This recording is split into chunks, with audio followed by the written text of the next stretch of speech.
আমি ভাবছি হাসির বিষয়টা কেন আসলো। সমন্বয়করা আসলে কার? পলিটিক্যাল পয়েন্ট অফ ভিউতে আওয়ামী লীগের তো জানের জান দুশ্মন, বিএনপিরও দুশ্মন, এখন জামাতেরও দুশ্মন। আর এই প্রথমবার বিএনপি জামাত একত্রিত হইয়া অ্যাকশনে গেছে এক সমন্বয়কের বাপ এবং সমন্বয়কের বিরুদ্ধে। সেই লেভেলে মারছে, বাড়িঘর ভাঙা তছনছ করে দিছে। ইভেন এই সমন্বয়ক এবং সমন্বয়কের মানে বৈষম্যবিরোধী ছাত্রদের নেতা তার বাবাকে নিয়ে উঠছে এখানে অন্যরকম অভিযোগ। বাট তার বাবার, বৈষম্যবিরোধী ছাত্র আন্দোলনের নেতা এবং তার বাবার অভিযোগ ওনাদের বাড়িঘর ভাঙচুর করছে, লুটপাট করছে জামাত এবং বিএনপির নেতা কর্মীরা। কেন আসলে মানে এদের উপর সবাই খেপা যাচ্ছে? আসুন দেখি। ঘটনার প্রেক্ষাপট হচ্ছে কুষ্টিয়ার কুমারখালী। কারা আছেন?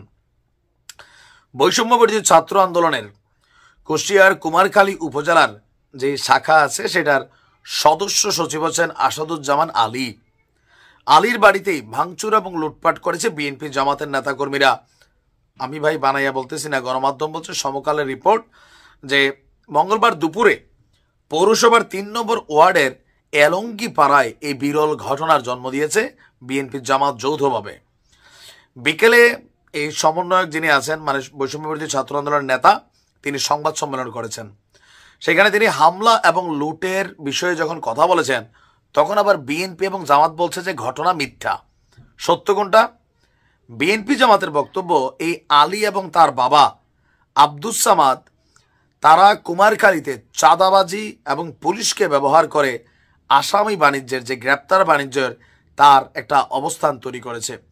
কুমারখালী পৌর শিশু পার্ক এলঙ্গি সড়কের ধারে সমন্বয়ক আলীর বাড়িতে পুলিশের নিরাপত্তা টহল দেখা যাচ্ছে।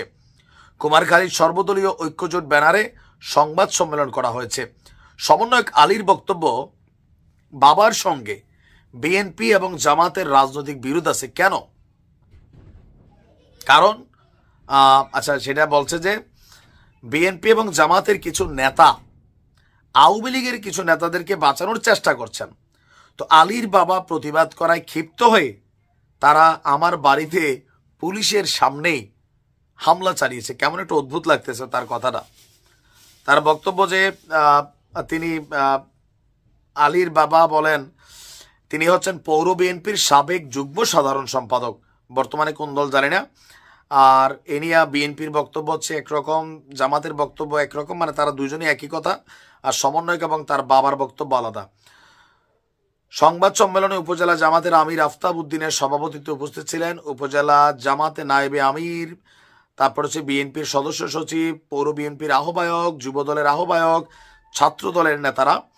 তো তাদের বক্তব্য হচ্ছে আলী এবং তার বাবা চাঁদাবাজির পাশাপাশি গড়াই নদীর বালুঘাট দখল, পুলিশ দিয়ে নিরীহ মানুষকে ধরিয়ে ত্রাস সৃষ্টি করেছে এলাকায়। সমন্বয়কের পদ থেকে আলীকে বাদ দেওয়া এবং চাঁদাবাজ পাখিকে মানে আলীর বাপকে গ্রেপ্তারের দাবি জানিয়েছে মানে বিএনপি এবং জামাত। তবে পুলিশ বলছে যে না ভাই, আমরা আসামি বাণিজ্য করি না, আলীর বাবার বিরুদ্ধে 12টি মামলা আছে, এটা সত্য, তিনি জামিনে আছেন। তাহলে বুঝতে হবে ঘটনা সত্য। বাংলাদেশের কিছু কিছু জায়গায় এমন এমন সমন্বয়ক গজাইছে, এদের কারণে এলাকার মানে সমন্বয়ক নামটারে মানুষের অ্যালার্জি ফিল করাই দিছে। আপনি দেখেন সমন্বয়ক নামটা তো অনেকের অ্যালার্জি তৈরি হচ্ছে এদের কারণে। এই যে আলী তার বাপের বিরুদ্ধে 12টা মামলাই, এই পোলা কেমনে সমন্বয়ক হইল? এখন বাপ শ্রেণী মিল্লে এলাকায় বাণিজ্য করে, ধান্দা করে, লুটপাট করে, যার কারণে বিএনপি জামাত ধৈরা কেলাইছে। এটা হচ্ছে বাস্তবতা। অনেকে আমার কাছে এটা কমেন্টও লিখছে যে ভাই ঘটনা সত্য।